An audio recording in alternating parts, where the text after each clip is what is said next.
Yeah, be good. Okay. Yeah. So Good, many rural municipalities are calling for a share of the resource royalties extracted from their lands.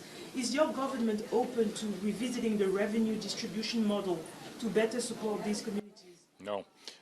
How we share provincial revenue with not only our rural municipalities, but our urban municipalities as well, is through the Municipal Revenue Sharing Program, which was increased over $20 million this year. I think close to a 7% increase to a total of $361 million, larger than it has ever been before, and a program unlike anywhere else in Canada. And I think that needs to be recognized, that this is unique to Saskatchewan municipalities. And we're pleased to have that partnership with Saskatchewan municipalities. It's funding that is provided with no strings attached, no expectations with respect to what it would be invested in. That is we ask that they invest those dollars in their priorities for their municipalities, as they are most connected to the communities and the people that they represent. And so a very unique, and I would say, I think those same municipalities would say, very beneficial program that's offered here in Saskatchewan. One that was called for years on the floor of this very convention that we're at today, and was delivered, I believe, in 2008, if I'm not mistaken, by this government.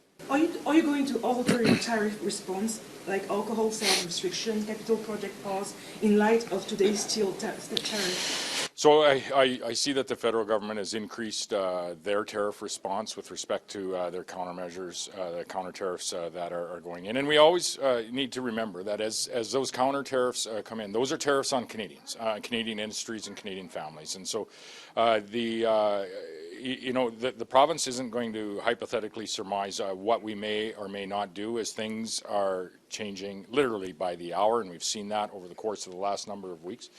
So a calm hand is necessary as we walk through what is a very strenuous and stressful conversation that has very, very real impacts on both sides of the borders. First, in the case of inflationary pressures that families are going to receive, first starting with American families, but will extend to all North America. And second, with job loss, as industries like the steel industry may be targeted with this latest round of tariffs, that will result ultimately in job loss, north and south of the border. And so we are very much engaged with our steel industry here in Saskatchewan, because it does have an impact on Saskatchewan jobs and opportunities, to mitigate any negative consequences, and are there actually opportunities for us to push through these independently using the tools that we have, maybe Crown Corporation procurement, things of that nature. So that's a very active discussion that's happening with all of our steel, all of the folks in the province that may be impacted by the steel tariffs that came on this morning. Again, our goal and our focus is to have a free and fair trade environment, tariff-free, free and free trade environment. As those tariffs may or may not be applied, it's our goal to have them removed as quickly as possible, and that is precisely the engagement that we undertake each and every time, and in each and every conversation. We encourage Saskatchewan, those in Saskatchewan industries and those Saskatchewan individuals to talk about that in all they do each and every day as well. We have a great trade relationship with many countries around the world, but our largest trading partner is the United States of America. Likely will be our largest trading partner when the dust settles in what is a very challenging discussion with essentially one gentleman and his administration, the President of the United States. But we do need to remember that as well, and we need to push for that free and fair trade environment moving forward. It's good for North American families, and I would say it's good for all of us, and good for the world when North America is doing well. My last question, do you have any plans in place to assist steel workers, companies in the province in light of the tariff? We're working closely with the steel industry on how we can use the strength of a Saskatchewan economy to actually support the work that they do and keep them employed. Thank you. You will see what that may or may not mean in the days ahead, as we have been actively engaged with numerous employers in that industry on how we can work together to support the work that they do in maybe a little bit different and innovative ways than what we've even seen before. So there'll be more details to come, I think, in the not too distant future. But with the implementation of steel and aluminum tariffs, and this is how quickly this is happening, we saw yesterday, the threat of an electrical tariff on Ontario Power going into 3 states. We saw the response of, 25 or 50% increase to this industry. A phone call settled that down. We ended the day where we started with the implementation of the 25% steel and aluminum tariffs. That's how quickly things are changing. And so what we are doing is looking at how we can use the strength and diversity of the Saskatchewan economy, which it is great, and it has increased substantially over the last 16 or 17 years, tripled essentially, or more, and using that to support the industries that are here. You're talking about the United States a lot here, but there's another tariff deadline that we're coming up to, and it's a day after your provincial budget is going to be tabled on March 20th, with a 100% increase to canola. Storm President yesterday said it's the Cinderella crop of this province. This could decimate the canola sector in your entire province. What is your budget going to say to farmers to address what looks like the freight train that's coming towards Saskatchewan canola farmers? Yeah, I'm not sure you're going to hear the budget speak specifically to this, but you're going to hear the Saskatchewan government speak specifically to this. And this is a response of a policy decision by the federal government on Chinese EVs. And as I've said, Chinese EVs coming into Canada, they're tariffed at 100%. The response is, 100%, and the response is 100% tariff on canola, as well as a tariff on seafood and pork. Chinese EVs, nobody's buying them in Canada. And it's there to support the North American EV auto industry, which few can afford. But it is essentially shutting down jobs and opportunity for Saskatchewan canola crush facilities and the people that work in them, but ultimately shutting down, as you say, the opportunity for Saskatchewan agricultural producers to grow the most profitable crop that we have had access to growing and have really developed here over the last number of decades, and that's canola. And so we need to work with our federal government and push our federal government to ensure that they are engaging. And that's the first signal that has to happen, is our federal minister, and we've reached out to them. They need to reach out to the Chinese government and engage on this topic and find a path forward on behalf of not only canola producers, but I've talked to my colleagues in Atlantic Canada who are going to feel the brunt of this when it comes to their seafood exports, and much of the pork exports come out of Manitoba as well. And so I would expect that we'll have at least 4 allies in Atlantic Canada and likely an ally in Manitoba as well, because they're impacted not to the degree that we are. This, make no mistake, 100% tariff on Chinese canola and meal exports, alongside the challenge that we're seeing in the United States with the on and off again tariffs on various products. It will decimate the canola industry in Saskatchewan immediately in a matter of number of weeks, not months. So earlier this morning, Premier Doug Ford sat down with Prime Minister-designate Mark Carney over breakfast. What's your message to the Prime Minister-designate as he's about to take office? Because it sounds like it's going to be tomorrow when he's going to be sworn in. What's your message? Are you hoping to have a sit-down conversation with him before any potential federal election, whether it be next week, week after, or who knows when? I would expect to have a phone call or a sit-down with what is right now Prime Minister-designate Carney, and my advice to him has been quite clear. Canadians need to know what the plan is on how he's going to engage with our largest trading partner, the United States of America. And across-the-board tariffs simply are going to hurt Canadians. Counter tariffs will simply hurt Canadians. Second is, how are you going to engage on a very urgent and looming issue that is going to impact one of the largest agricultural commodities that we export, both to the U.S. and to China? And so the question is, how do we, one, move forward in support of this industry? Two, how are you as our federal government going to engage with the country of China to ensure that these tariffs are very, very short-lived? As you said, they're poised to come in just over a week. And three, you need to keep your campaign commitments, and one of them is to ditch the carbon tax, most silly and inflationary tax that this nation has ever seen, and it needs to be removed, and removed completely. So going back to municipal revenue sharing, the education mill rate is going down, costs are up, including the money going to pay teachers in the next budget after arbitration. There will be also much resource revenue with the tariffs, so how are we planning to pay for all of this? Through the strength of the growing, vibrant economy we have, of which I spoke to at length over the course of the last hour, and we should be very fortunate. And as I said, we're very fortunate for what Saskatchewan people do in allowing and ensuring that economy continues to grow. Our wealth comes from our export value. not just growing more products or producing more products, but producing higher value products. Canola as opposed to barley, for example. Canola oil, shipping canola oil as opposed to canola seed. That's how we are seeing, the increase since 2007 in the value of our exports to over 160 countries, which was $17 billion in that year, grow to just under $50 billion in the last 3 years. We've been running in that $45 to $50 billion range, and poised to go up. With the investments that you see, whether they be in the potash industry, the uranium industry, the copper mining industry, and still have investments in the canola crush industry that are going to be coming on, and we're going to be shipping higher value products from those facilities. And so, more work to do on continuing to attract that investment, but credit to the people of Saskatchewan that are very much going to and doing whatever they do day in, day out, and allowing for that strong, vibrant economy to continue to grow so that we can come forward with a tax freeze on our education property tax like we did, but still quite likely, and you'll have to wait a week for the announcement of budget day, but quite likely increase our education investment as well, and increase our expectations around the outcomes of our students who are our children and grandchildren, in particular in that K-3 space. SARM is asking the provincial government to use the powers of the Saskatchewan First Act to reinstate the use of strychnine to help control the gopher population. Is that something that the province is thinking about or will support? Or yeah, it's needed, and we're going to look into it. It is needed, as we see in many areas, in particular in beef-producing areas. There's a problem with some of the rodents that are out there. So it's a request by SARM, and all the requests that SARM brings to the provincial government we have a look at, and if we're able to do them, we do. And case in point was the movement around the training opportunities that we were able to provide fire departments in destroying some of the derelict buildings in some of our not only rural Saskatchewan communities, but any Saskatchewan community. And so we will look into it.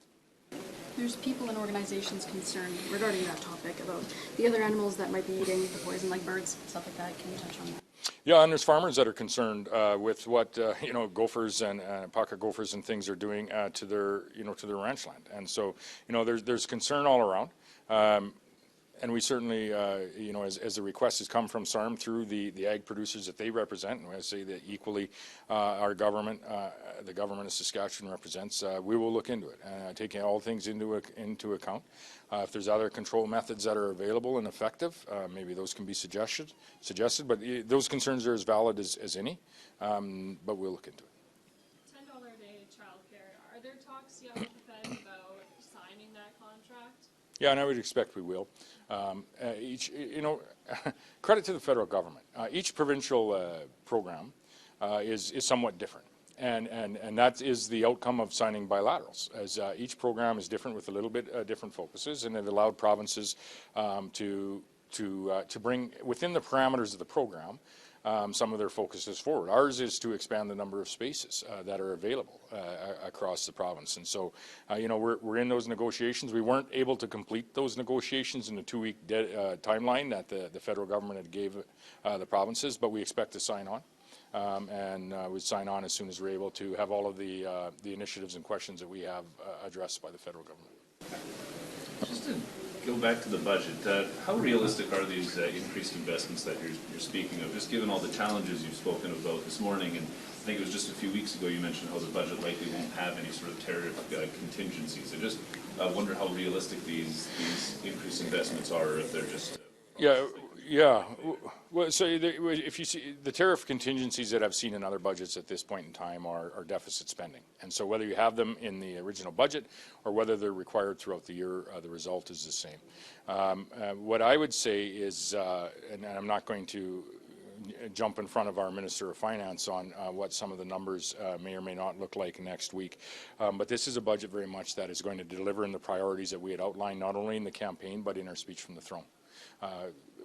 Continuing to ensure that Saskatchewan is the most affordable place to live, access to healthcare providers and surgeries, access and funding being provided, building on some of the successes that we have seen, for example, the specialized support classrooms to improve our K-3 outcomes, and to work with our school divisions to ensure that we actually are achieving higher levels of outcomes in that K-3 space, and we know what a high educational outcome at grade 3 will provide in the way of opportunities for that student who, again, is our child and grandchild in grades 4 through 12 and throughout their life.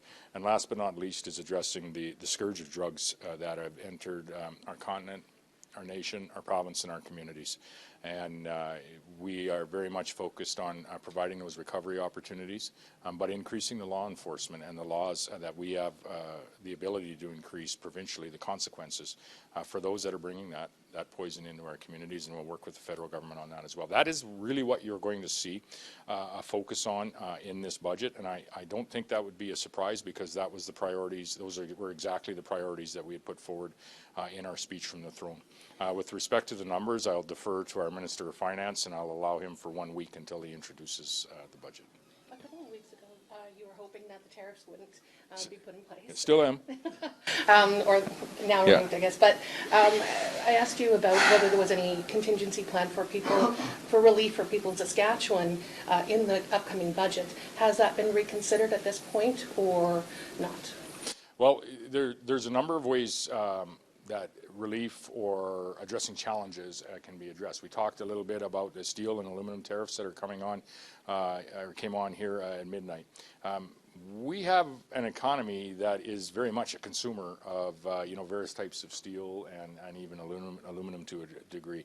And so what the government can at times do is bring people together to ensure that we are supporting one another in what is really unprecedented times, where trade agreements are not only being violated but thrown out the window, to speak of.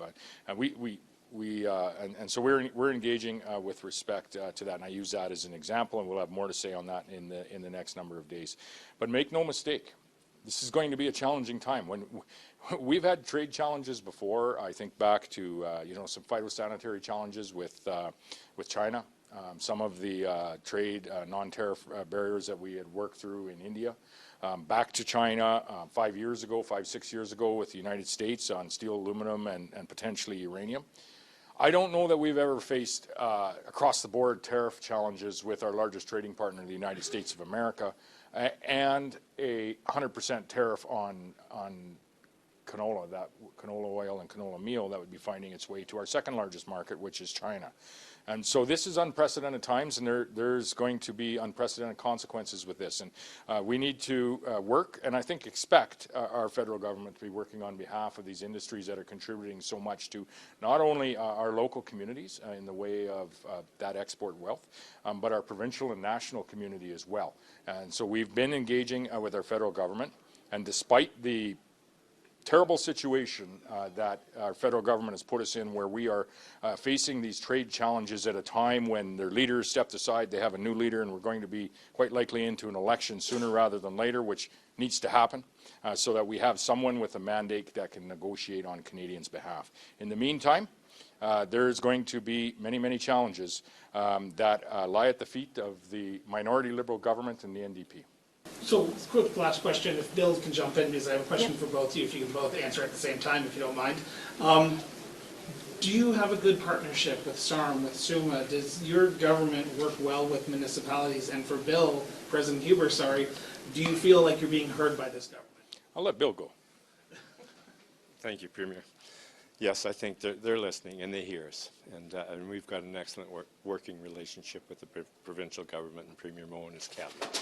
I'm extremely impressed with the cabinet that we're working with now, and I talked to Premier Moe earlier this morning when we first met, that he's picked an excellent group to represent us, and we look forward to the years ahead in my tenure here as president to work with this administration. I would say you'd see some of that work on, with announcements this week in SARM, going back to it, but never discounting the municipal revenue sharing, which was called for by Saskatchewan Association of Rural Municipalities many, many times before it was delivered by this government in 2000 and 2008. I believe it was Bill number 1, if I remember correctly, was it not? Bill number 1 of a new government.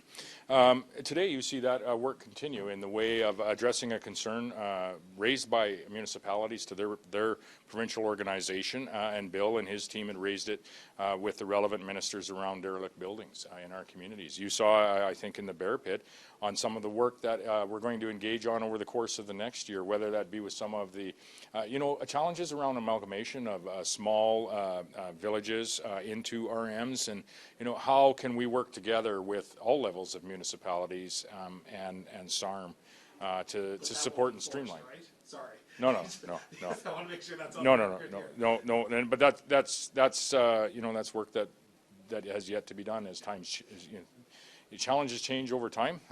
They're changing pretty quick recently in the way of trade, but we're committed to working with our partners on what the future might look like. Thanks, everyone. Thank you. Thank you.